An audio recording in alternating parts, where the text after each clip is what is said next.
There are multiple ways that you can add subtitles inside DaVinci. Pitches willkommen, I'm Hayden and this is Cinematography. We're going to be deep diving into the world of subtitles inside DaVinci Resolve. I'm also going to show you a couple other tips and tricks when it comes to using subtitles inside DaVinci. First thing I'm going to show you is how to add a subtitle track.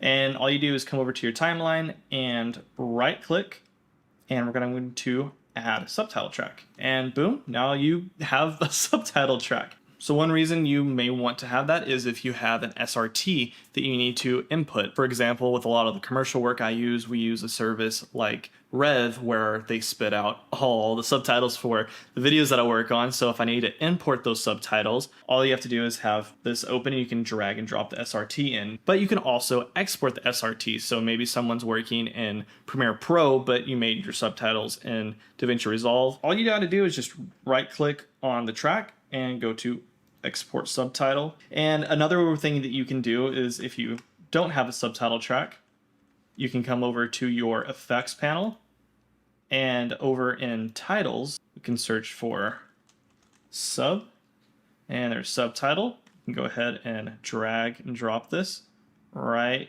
there. And boom, it added a subtitle. This next tip that I'm going to show you is in the paid studio version of DaVinci, but don't worry, right after this I'm going to go back into showing you things that you can use in the free version also.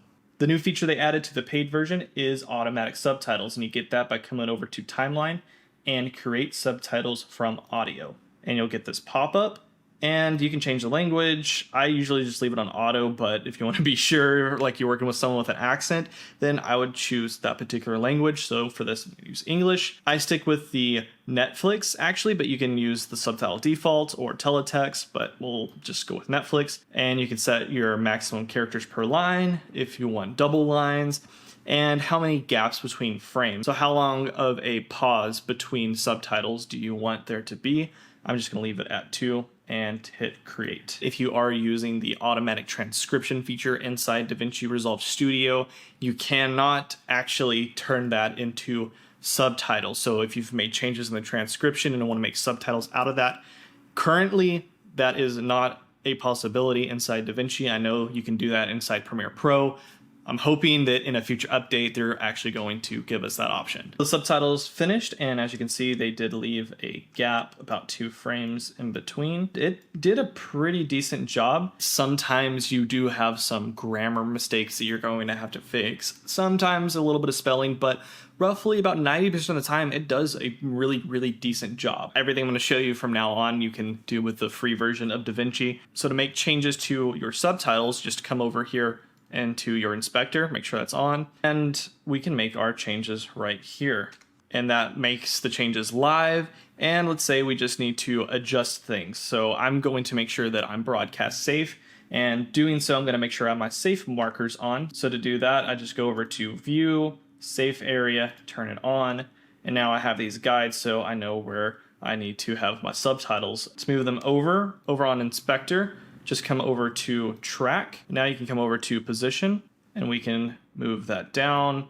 We can also adjust like stroke if you want to make it look more bold. You can add a drop shadow, background. You can change the font. And what you'll notice pretty quickly is that it's changing all the subtitles all over. It's not affecting just one. So if you want to make some changes to one subtitle, like say we want this one to be above my head, we can do that by coming back over here to captions, ticking on this customize caption.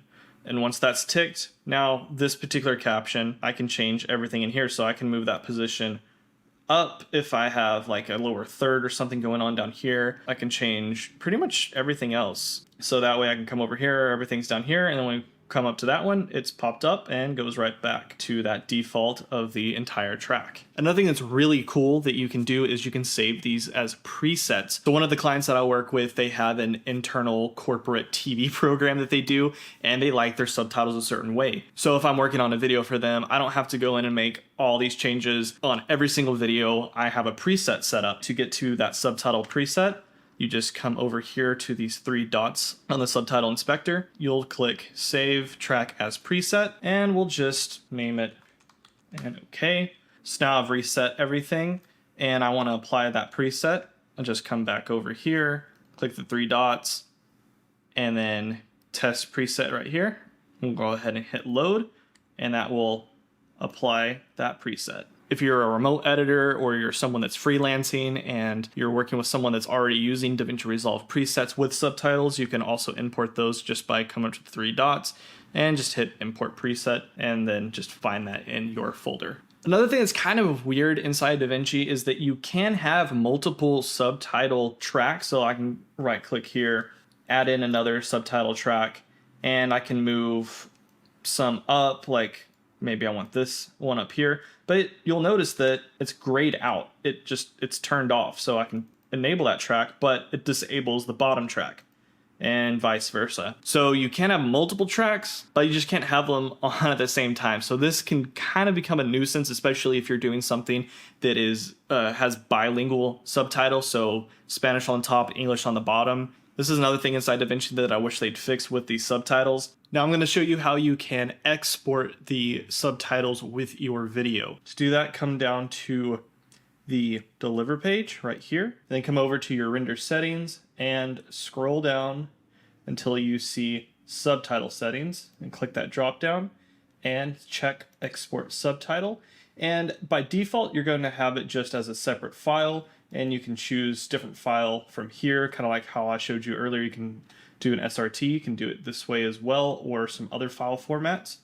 And you can do multiple subtitle tracks here, which is actually really convenient, but like I said earlier, you can't have it burned in. So what I'm talking about with the burn in is if you go back to your format and click this, you can burn it into your video, which is where it'll place your subtitles into the video itself, other than having the separate subtitle track where it gives the option to turn subtitles on and off like on a YouTube video. This last trick I want to show you is actually a free plugin that was created by a YouTuber named Orson Lord. His video will be linked in the description below, which you can watch how to install it, because it takes a little bit of getting used to get this thing installed and working in DaVinci. But if you feel like it, you can always donate to this guy, and this is an amazing way to animate your subtitles. All right, so to use it, you just come up to workspace, scripts, comp, snap captions. I just have it selected on my one subtitle track, and you have all of these different like pre-made templates. I'm just going to stick with the Snap Beast, which is going to look like Mr. Beast subtitles. There's also case conversion, so you can make things go to lowercase to uppercase, capitalize all words. I'm going to just do capitalize everything. You can remove punctuation, you can fill gaps. I'm just going to leave it pretty much at default and go ahead and hit generate. So you'll notice that our subtitle track is turned off, but over here on video track 6, we have all of these animated titles that are created from that. And it looks pretty dang good, honestly. This will definitely come in handy for anything that you make on social media. If you found value in this video, leave a like.